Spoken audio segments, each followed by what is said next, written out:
Welcome, Sacramento City College students, faculty, and friends. Welcome back to yet another episode of the Panthers Post with your favorite host, Nia Nichols. I'm also Secretary of Outreach and Development with the Student Associated Council. Guys, this episode, we're going to have some hard-hitting conversations. It's really important for us to discuss the way that these new executive orders are affecting our students here on campus. We'll have some special guests for you to see. We're also going to touch base on a Senate bill that the SAC will be advocating for on our lobby day. It's really important that you guys are aware of this bill that we're advocating for, because as a California resident, you also have the ability to advocate for this bill. You have the ability to connect with your legislator.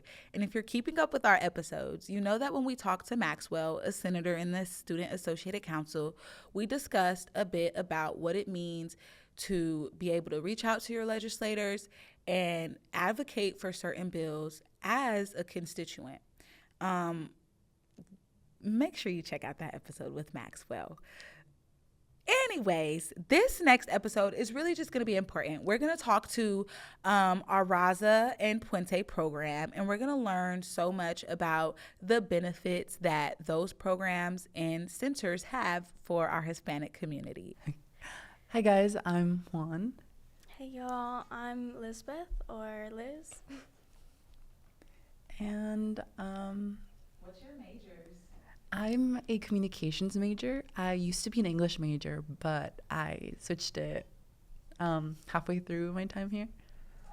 And I'm an ethnic studies major, and I just chose that because it sounded interesting. But I actually ended up liking it, so that's good.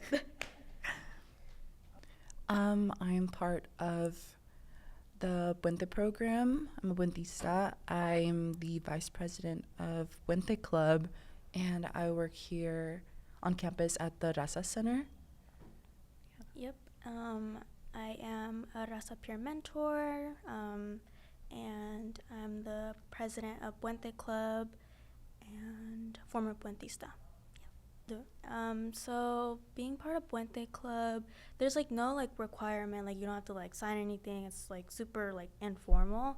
It's just a space where we gather students and just find community, have fun. Because I know sometimes college isn't the funnest, being in classes, it's, it gets gets a little boring. But Puente Club is just for us to relax, be ourselves, because we're not only students, we're young adults, and We're people outside of people, yeah. So we want to have fun too, relax, de-stress.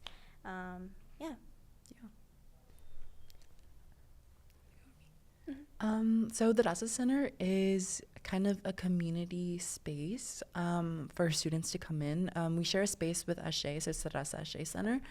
And it's a place for students to come in, kind of relax.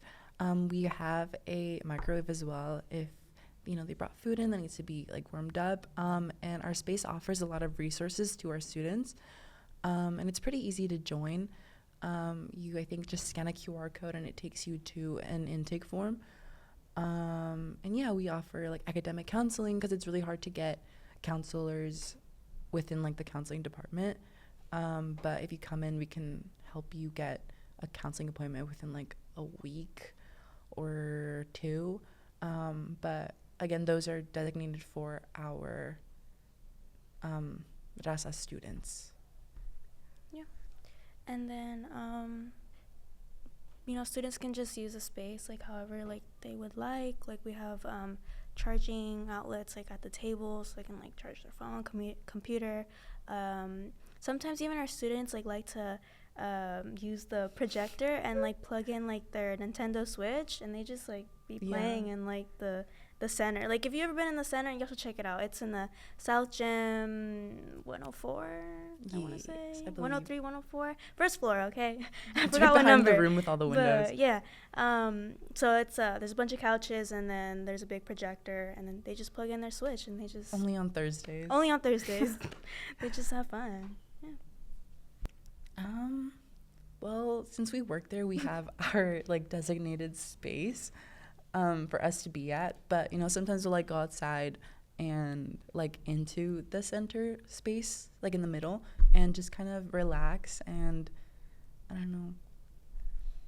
Yeah, I think like we just try to use the space as much as we can, just because it's a big space, so you know we can decorate it. Like we have like these little cork boards outside and like a bunch of little decorations, so we try to make it feel like home, because you know sometimes some classes look like bland The back rooms. in the back rooms. So like we try to make it feel homey, just so students like feel just relaxed. Yeah, we always try to decorate it like on theme. Like I know for Christmas, like we go all out and like decorate it like with like little Santas and like snowmen and stuff. And then also for like Halloween, we love Halloween there too. Yeah. Valentine's Day, we kind of lagged this year, but Last year was really good. last year was good.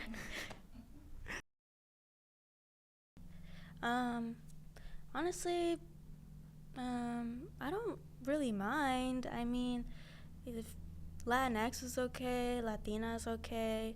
All I know is that like Latinx is sometimes a little bit more inclusive, so maybe that one's like sometimes a little bit more, I would say, not better to use, but like appropriate, more inclusive, more appropriate. But yeah, I don't really mind. Yeah, I would say same. I don't really like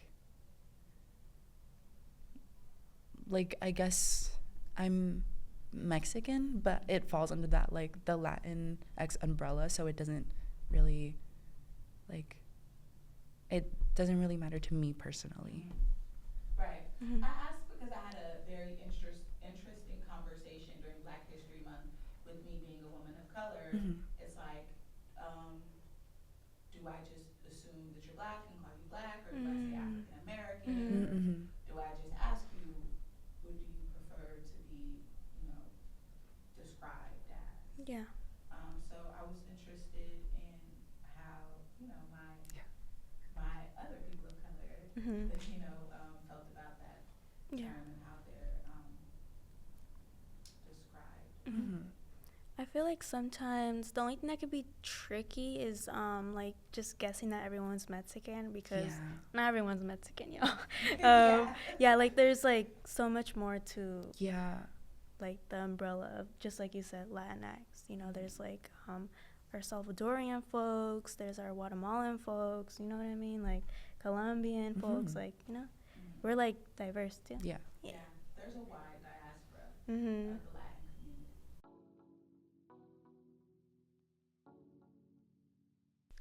community. It's your girl Mayana, the vice president of the Black Student Union here at Sac City College.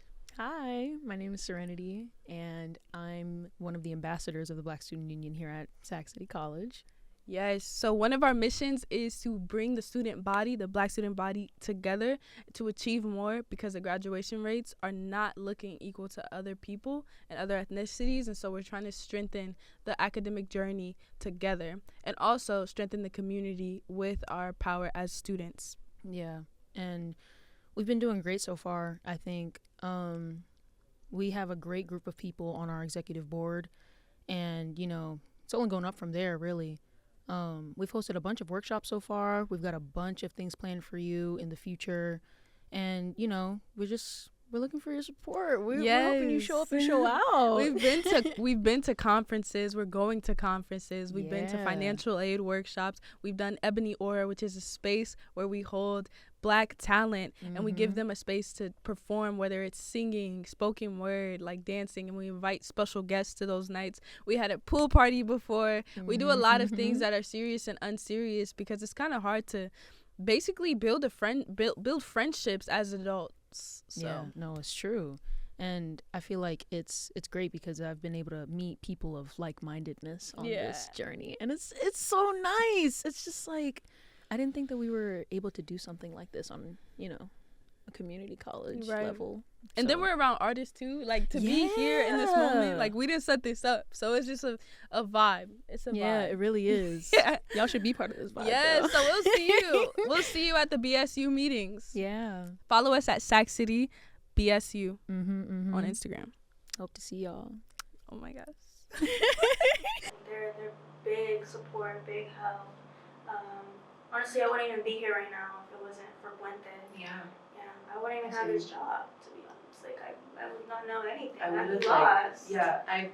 I say this so many times, but I honestly would have dropped out my first semester here if I wasn't part of Puente and I didn't have that community to like keep me going and keep pushing.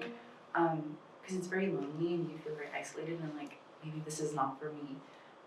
But me personally, Puente really helped me kind of see that it was something that I wanted to pursue.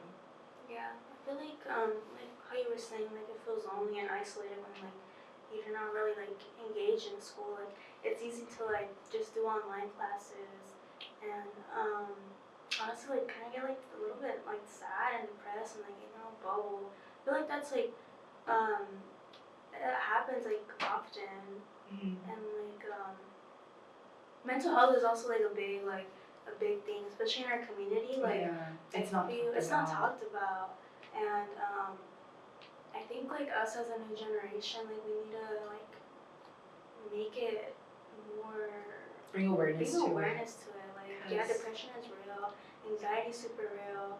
Yeah, like don't feel like shame or guilt for feeling how you feel. Like it's totally normal. I know like the older generation, like our parents, like they don't.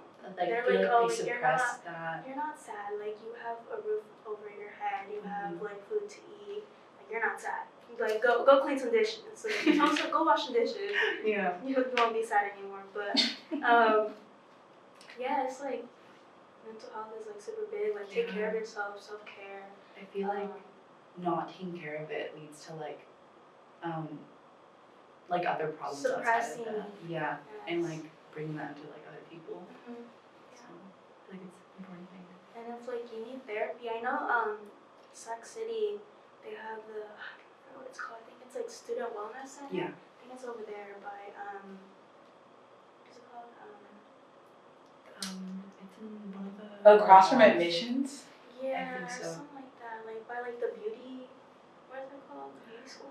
Oh yes, mental health services did move behind the student service center where cosmetology yes, is. I don't want to say beauty Yeah. school. Yeah, mental health services is by cosmetology now. Yeah. So yeah, definitely like if you need help, like don't be afraid to ask for it. Like I know like asking for help and like always like putting up the front that you're strong is definitely really embedded in our community. Like putting up a face. Yeah. Such a thing. I think that the Raza Center can help with a lot. I know that if you go in there seeking help, like we will help you, and we again will connect you to so many different resources on campus that can help you with anything that you need, not just mental health related, but also like academically related. Like we have tutors and like we have all these like other things that like we can help, I guess, better your experience on campus. And like we always like to say, like if we don't know the answers as like peer mentors, like we'll find someone that Who knows will the answers, answer your question. Like we'll like connect you to someone who can like help you. We won't just leave you in the dust because like we're here for you as like as a student. We're here for you as a person, as an individual. Because I know everyone has like their own life outside of school and like their own person. So like, yeah, life can be lifey. Especially like around this time, around this time too. midterms, like Yeah. life be lifey. So yeah, no, it's definitely a tough time for our community in general. Not only for the undocumented, specifically for the undocumented, but also just knowing people who are undocumented and who are in like danger of like having all these like bad things happen to them. Like it's scary, and we as a community need to come together and protect those who can't protect themselves, because it takes a village to run things, and we don't really see like the importance of our undocumented brothers and sisters. And I think that it's a tough time that we should really come together And advocate. and advocate for them, because if they are being overlooked, why not do something if you can, you know?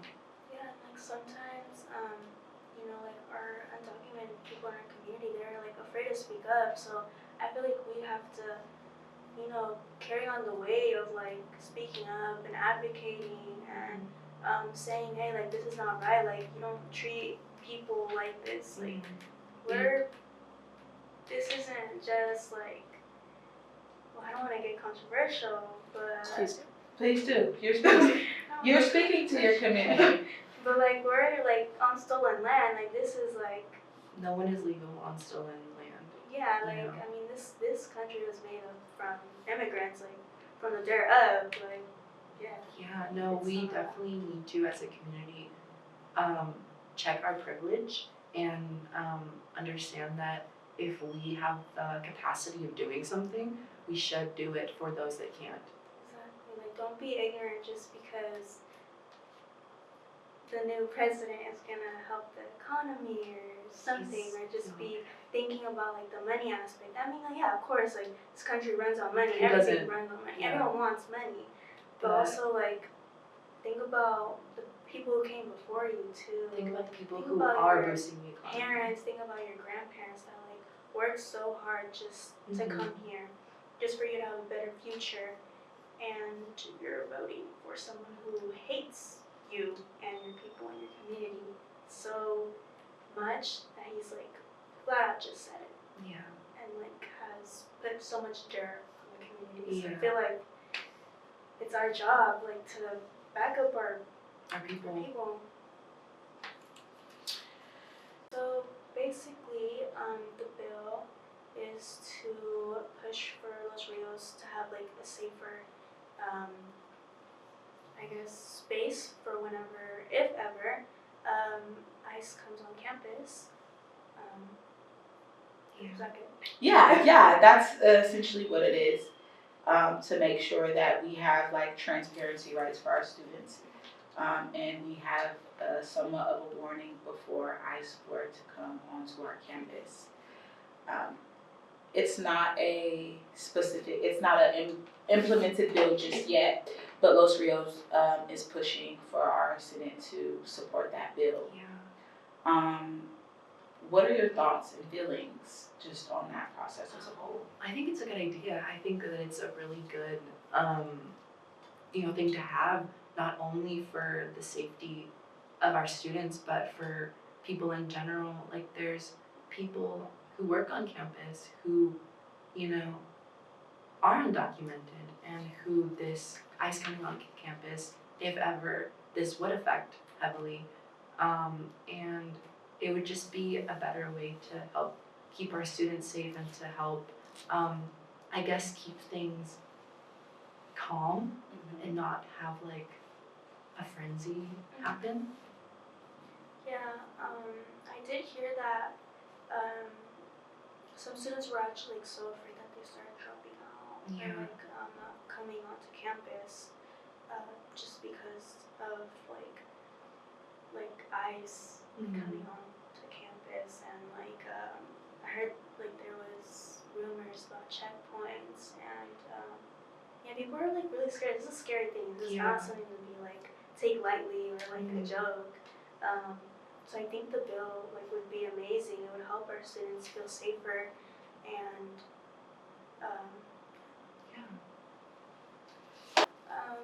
so we also offer some red cards. If you don't know what a red card is, it's a card to know your rights in case ICE comes to your job, pulls you over, comes to your house even, and just in case you need this red card. In case you're in that situation. Yeah, in case you're in that situation and you need the card, you can just put it in your wallet and it's red, so you can just quickly swap it out. Yeah. So, a little bit about it is, it says, and with any interaction with law or immigration enforcement, the most important practices are to remember to stay calm, stay silent, don't mention where you were born or how you entered the U.S., record details and names, do not run away, and asked to speak to a lawyer before signing any documents or answering any questions. And I know staying silent is like the best. Like, you don't want to engage in like chit chat because that's how they'll get information out of you. You don't want to panic. You want to stay as calm as possible, even though I know I honestly wouldn't know how it feels, but I can imagine that it feels so scary to feel like that you're about to be taken away from like your whole entire life. So just try to like stay as calm as possible and like just be like, I know my rights. Yeah. And here it says, encountering immigration officers outside of your house can come with additional pressures and constraints. Make sure that you are familiar with your rights and practice responding to requests so that if you are ever in a position where you are being questioned, you can remain calm and respond appropriately. No, you're good. We have the cards at the Raza Center for you to just come in, take as many as you want for you or your loved ones. And then they are also offered, I think, at different places on campus, different centers. The docu-center, they will have them as well. So we work with Angelica and as well like as the president of the Dreamers Club, Sarai. So we do know a little bit about the Undocumented Resource Center. They help with like heavy like documented like materials such as like financial aid, as well as like applying to SEC or any Israel's college. Did you want to add anything? So like they're just like a big like pillar of support for like tricky things as well. And I know like things like identifying your status can be scary. So like they're very like patient and they're very like helpful, and they can like I guess induce anxiety. Reduce. Yeah. You're so fast. Reduce anxiety as well. So like just Do you know where to find them? They are located North Hall South, first floor.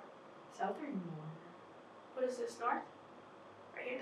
North. Oh, yeah, okay, never mind. Rada Hall North. North. First floor, near kind of where that bridge in between the two Rhoda halls are. Right. That like first door, there's like the stairs in the first door there. Okay, perfect. In April, we're going to have a kind of ice cream social just to kind of like clear up any like negative emotions happening on campus or like any like negative like I guess Any like stress like it's just to have fun, like be yourself, like some de-stress. De-stress. So yeah, we're gonna have ice cream and snacks, and we're collaborating with different clubs on campus. We have Puente Club, which is us, and then we have Pacific Islander Club and the Dreamers Club and She. Yeah. So being children of immigrants, like being a child of immigrants, it's very disheartening to see, especially because like you look at your parents and you see your parents as like these amazing people who like have helped you throughout your life and like gave up so much to come to this country to like give you a better life, and to see like all of this like I guess kind of affect them. Not kind of, but seriously affects them. It's really heartbreaking.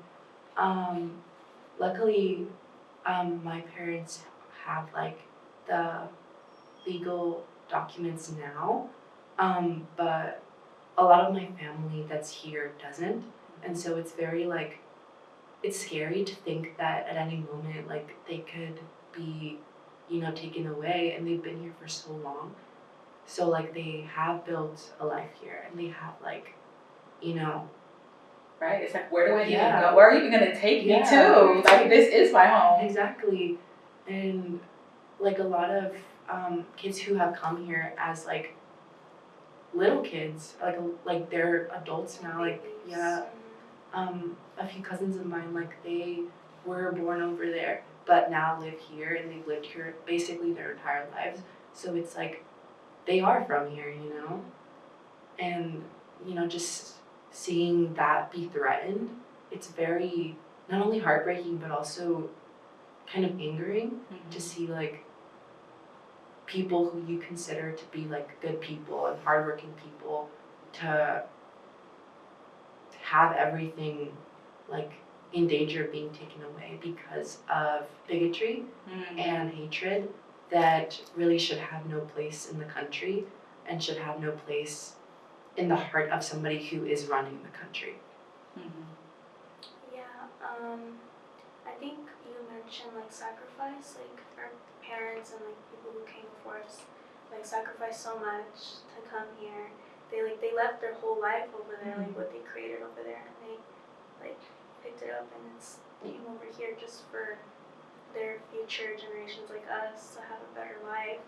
So for it to be endangered is scary, and thank God like my parents like have like the legal papers to like be in the country, or like they have the status to be in the country without it being threatened.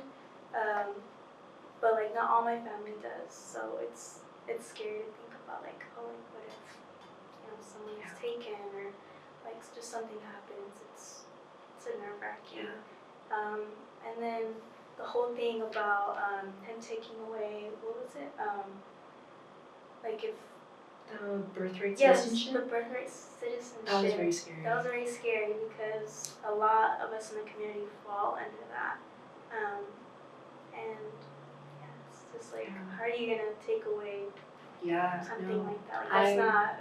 Yeah, I myself included. Yeah. I fall under that category. So it's very scary to have like that, even the thought of that, just like be like, oh, like you suddenly have like your rights taken away and you are legally born here, and just because your parents weren't, like you automatically aren't considered legal here anymore. Like it's scary. It's very scary. Okay, so we have a few things coming up also towards the end of the semester. We have Honrando, which is basically a kind of celebration for all of the Puente students. Puente and Raza. Puente and Raza students from different campuses. It will be in each year it changes schools. So last year was Folsom Lake College, and this year would be American River College. So that would be announced sometime later. So for those who are graduating and are part of Raza or Puente, like come and look out for that announcement. You'll get your own sash, so that's pretty cool. And it's just like our own celebration.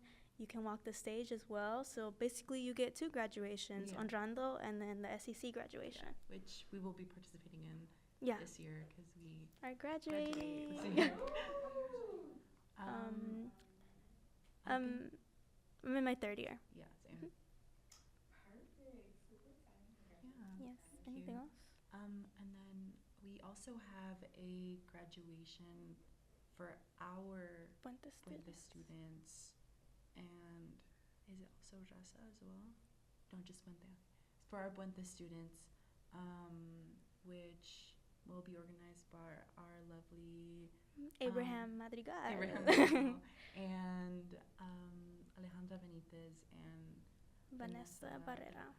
Yeah. So big shout out to them. Alejandra, you take on so much work. You're incredible. We love you so much. You carry the center on your back. Carry Raza Center on your back, really. We love you and appreciate you. The heart of the Raza Center. We truly believe that. And then Vanessa, you work so hard So on hard. Puente. We see you not every single day, but we see all your hard work. It does not go unnoticed or undermined. Yeah, and then Abraham as well. Big shout out to you. Yeah. And then also our other peer mentors, Robert and Steph. Who were not able to make it today, But we love you. It's we love okay. you. We have to carry on the show Yeah. for you guys. Yeah. Thank you for having us. Thank you for letting us speak on important topics and for also letting us talk about what Raza means to us and what it means to the community. Yeah. And thank you so much for having us. We felt so welcome. Yeah. And as well. And we talked about heavy stuff. Yeah. So take care of yourself. It's okay. Take a little breather. Inhale. Exhale. And you will be okay. Just gotta push through these hard times and go to each other. Perfect. That was so cute.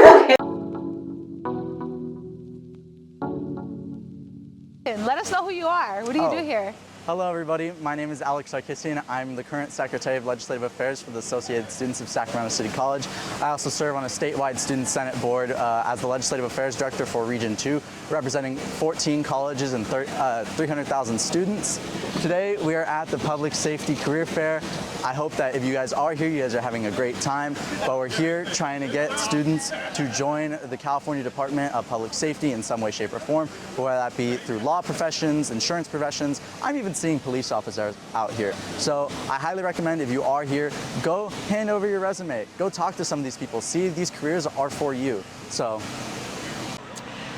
we're just gonna ask kind of, who are you? How do students get involved? What are the benefits? Yeah. And where to find if they're interested when they're watching this. So Okay. like after today. Okay, perfect. Perfect. Whenever you're ready.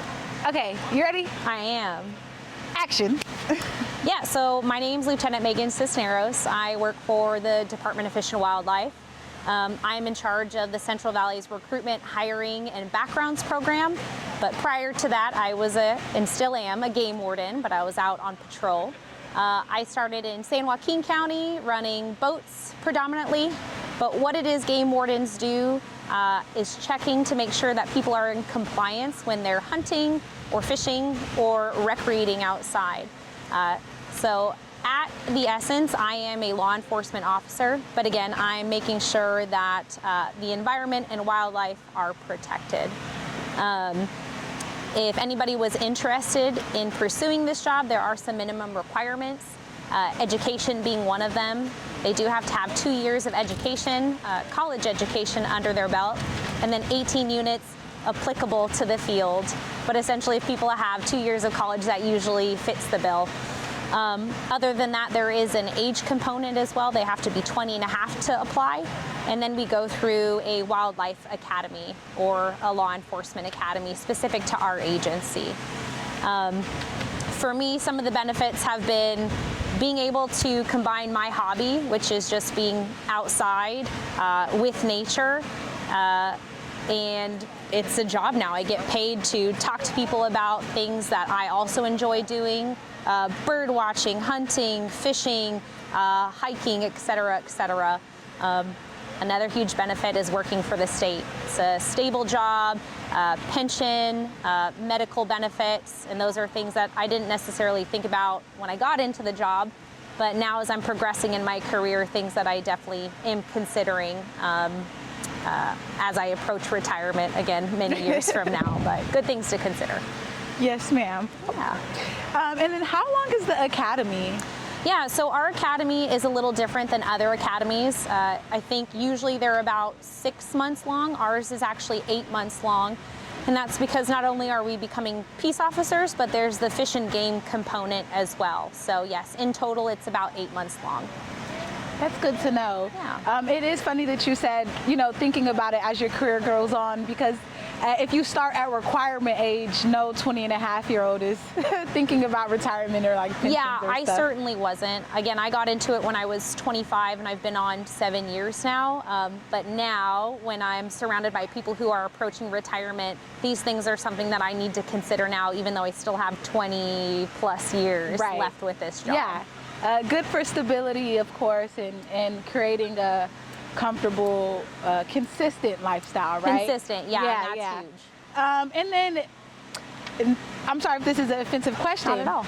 Is this similar to like park rangers, or could I? No, that's a great question. Is that a synopsis, a synonym? A synonym? Yeah, so to no, say park ranger, I think or? a lot of people think that we are similar. In some ways, our job duties do align. I would say the main difference is park rangers, whether that's your county, state, or national park, they are usually enforcing their laws and regulations within that specific state property, federal property, county property.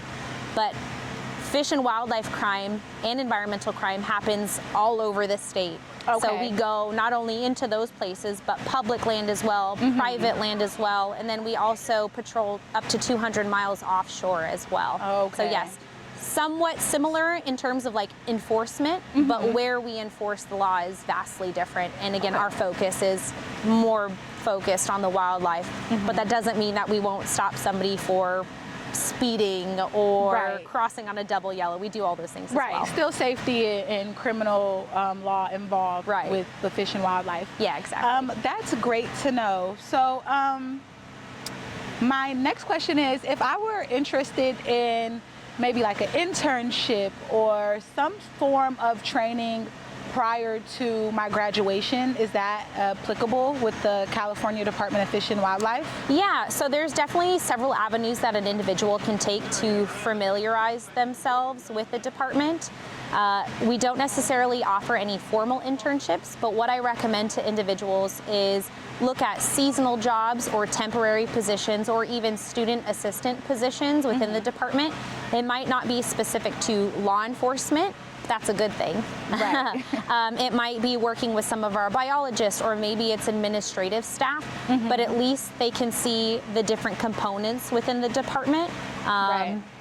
So yes, that's what I would recommend, and they can always just go to CDFW, California Department of Fish and Wildlife Job Opportunities, and they can search all the vacancies that we have. Again, whether that's temp, seasonal, or actual careers, biology-based careers, environmental sciences, things of that nature. It's kind of like the catch-all for all jobs within CDFW. Right. Perfect. Thank you so much for your time and for the Yeah. information today. Hospital that serves the criminally insane. So we have different PC commitments of clients that have committed crimes that maybe based off their mental illness or their diagnosis prevents them from standing trial, or if they've gone to CDCR, if they've gone to county jail, they have medical needs and psychiatric needs that they can't tend to, so they bring them to us, and then we house them, and then hopefully rehab and go through the rehabilitation process with them. So they work. We're not their first-hand people that we work with, like CDCR. Yeah. So they deal with all their inmates. We deal with our patients, but they have registered nurses, psychiatric technicians, psychologists, social workers. They have a whole treatment team that's clinical that helps them with their medical side and their psychiatric aspect. Is this a dangerous position? Absolutely. Everything presents its own danger.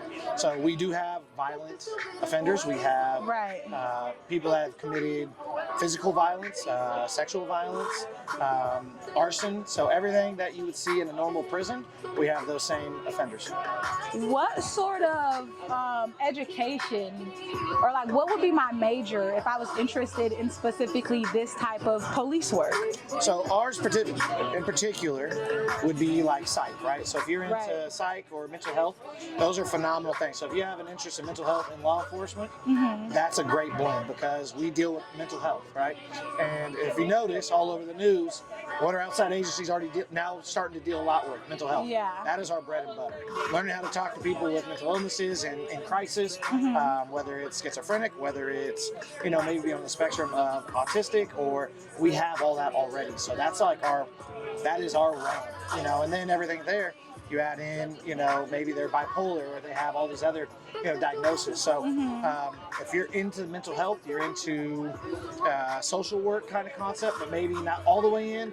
Right. But also have an interest in law enforcement. That's where it that's our niche. Yeah, that's really cool. This is my first time hearing about. You know this what? A niche lot of people walk policing. by us and they see an orange tent and they're like, Yeah, hospitals. because when I seen them, I said, "Oh, you guys are SACPD," Right. and they're like, Nope. "No." Yeah. So that's good to know. Is this fairly new? No.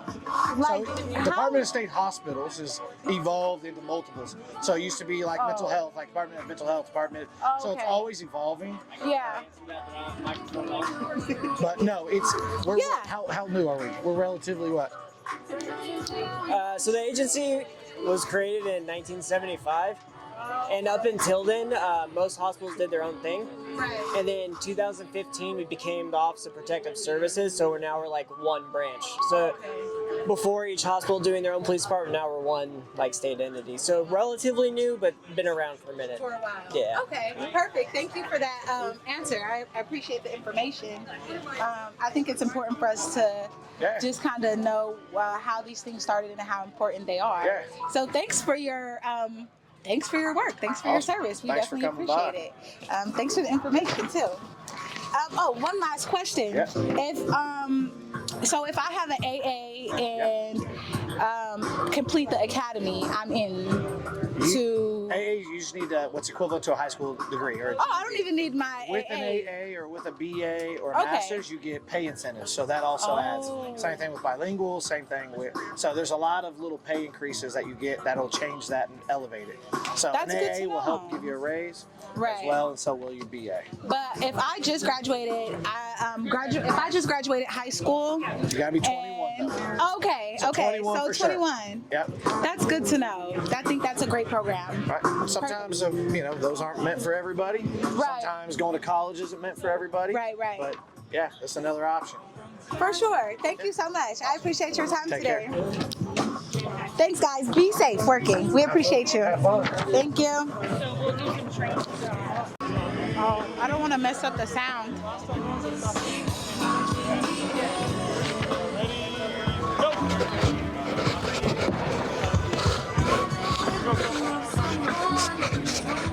Hey. Good.